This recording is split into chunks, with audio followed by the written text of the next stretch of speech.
everyone, and welcome to Another Bite, where we rewatch the most innovative and intriguing pitches from Shark Tank. I'm Jorie, and I'm joined by Ariel. How's it going? And Jon. 4. Today's episode is all about swingers. Golf, folks. We're talking about golf. We're off to greener pastures, but will the Sharks find this product up to par? It's going to be a party. No ifs, ands, or puts about it. All after this brief ad. Your sales software shouldn't be a bummer. When you step inside your CRM, you should feel equipped to do your best work. And that's the magic of HubSpot Sales Hub. The new Sales Hub is designed to help you win with an intuitive prospecting workspace and AI-powered tools that reduce your workload.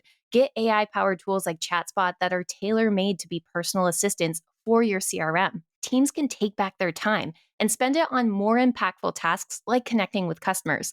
Close more deals and get on track for your best Q1 yet. Learn more about HubSpot Sales Hub at hubspot.com/sales. So today's product is Fling Golf, and Fling Golf is brought to us by founders Alex and Jon, not that Jon, a different Jon, and they are asking for $300,000 for 10% in their business, which is a whopping $3 million valuation. Now, their product is looking to solve the age-old problem that golf courses are closing and the average golfer is aging. You know, people just aren't as interested in that sport.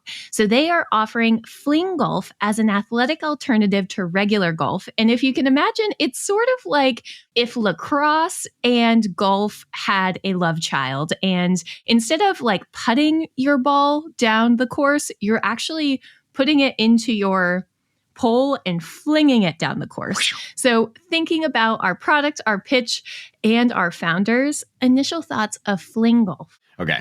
I completely disagree with the premise of this product. The premise is basically golf is too hard. Golf courses are closing. People don't want to play golf. Yeah. I totally disagree with that. In fact, Okay. all the data says that the opposite is happening, which is that way more people are golfing.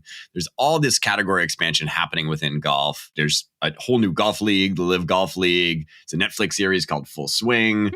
Top Golf is blown up. I actually think golf is on the rise, and I think the data would show it. So I completely disagree with the problem that they're solving. That said, I love this product, and I just think it solves a different problem than the way that they pitched it. Yes. To me, Yes. it is about accessibility of golf, and it is about just a different version of golf. And I think if you think of it through that lens, this becomes like an incredible product to tap into an expanding category and ride the tailwinds of that expanding category. And I think it could be really successful. Literally took the words out of my mouth. Flung the words right out of Great your mouth. product, wrong problem statement that they're trying to solve for. Yes. You know, I think my biggest thing for this product that I would love to see is, you know, really more defined target personas besides the golf audience. You have some very hardcore golf purists. It is a very sacred sport among those that play A it. lot of tradition. They don't want Those changes. traditions are breaking fast, Ariel. It's like so interesting to see how all those traditions have started to break down. Suddenly, like it's increasingly okay to like wear an untucked shirt on the golf course, like all these like old traditions.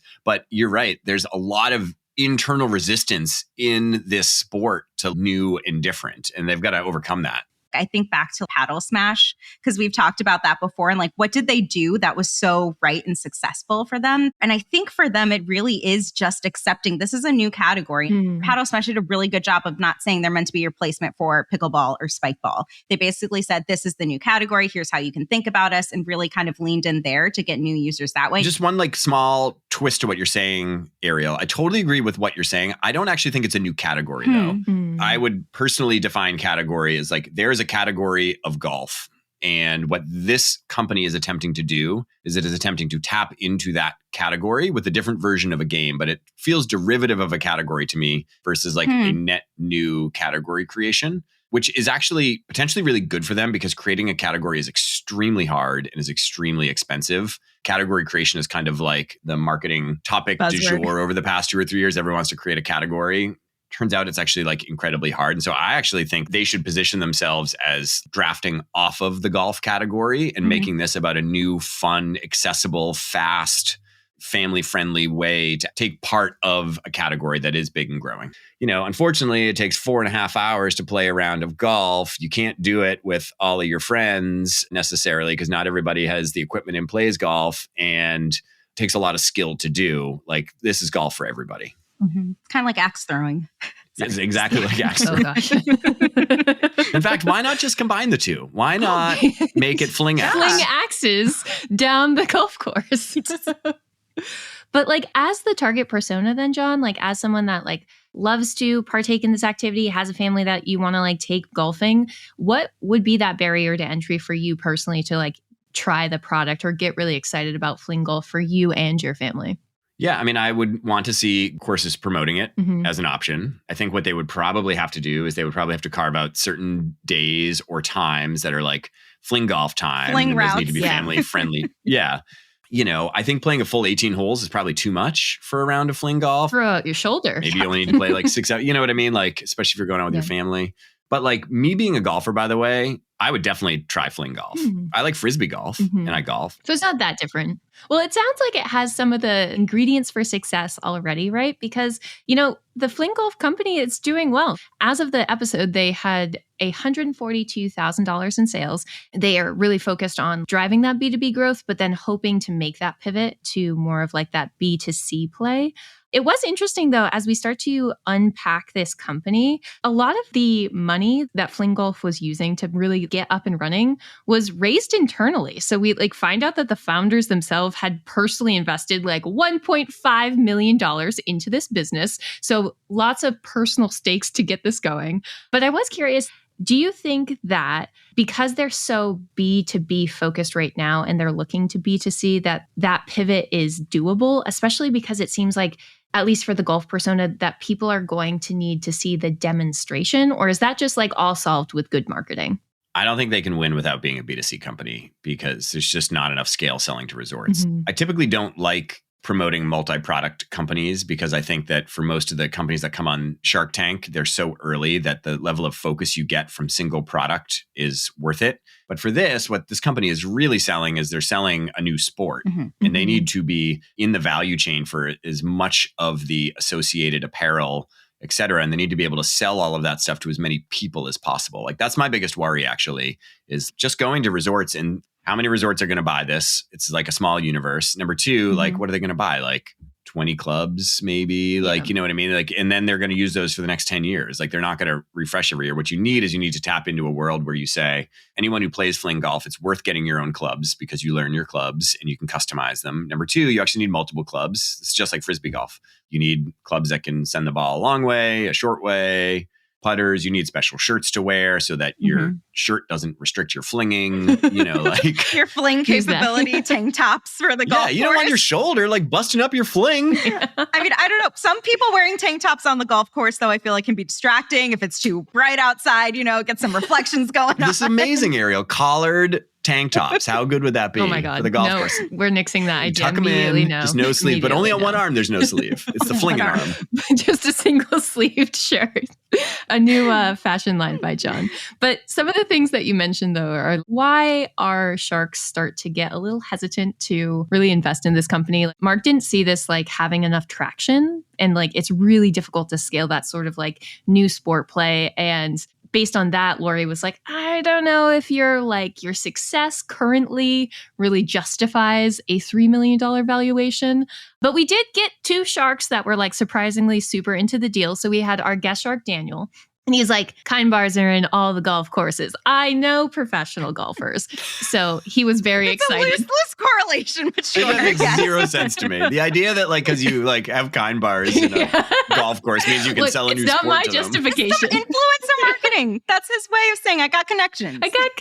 They're in the golf course. We did a campaign once 5 years ago. It's fine. I swear, though, every time he's always talking about where his kind bars are. And he's like, don't worry, it's just like kind. And it's like, these are golf clubs. What are you talking about?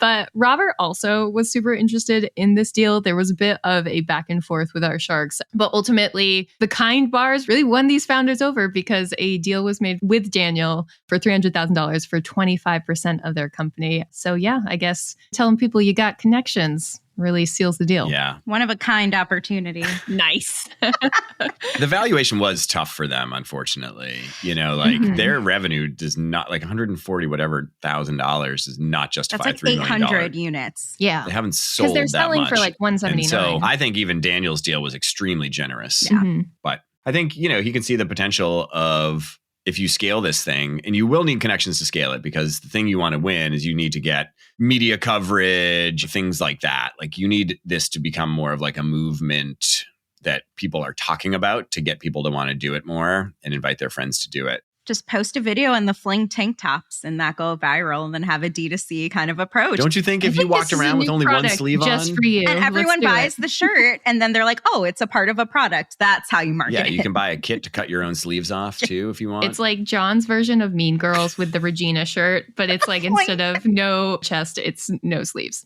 It's great. But okay, so a deal was sealed. So this is in 2021, right? They had made $142,000. They made that exact same amount of money in just 2 months following Shark Tank. And they have very much kept it going for the last couple of years. Actually, and I love this, there's a World League Fling Golf that gets its airtime on ESPN. And in 2022 and 2023, there were national tournaments for Fling Golf.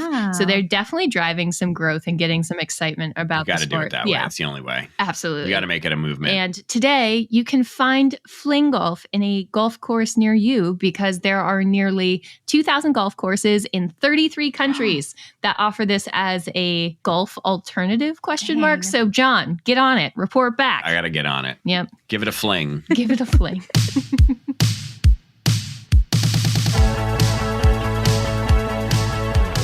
Production for today's episode was brought to you by Arie Desormeaux. Editing comes from Robert Hartwig and support from Alfred Schulz. Subscribe on Apple Podcasts, Spotify Podcasts, or wherever you subscribe to the greatest podcasts ever. That does it for me. See you next week in the tank for another bite.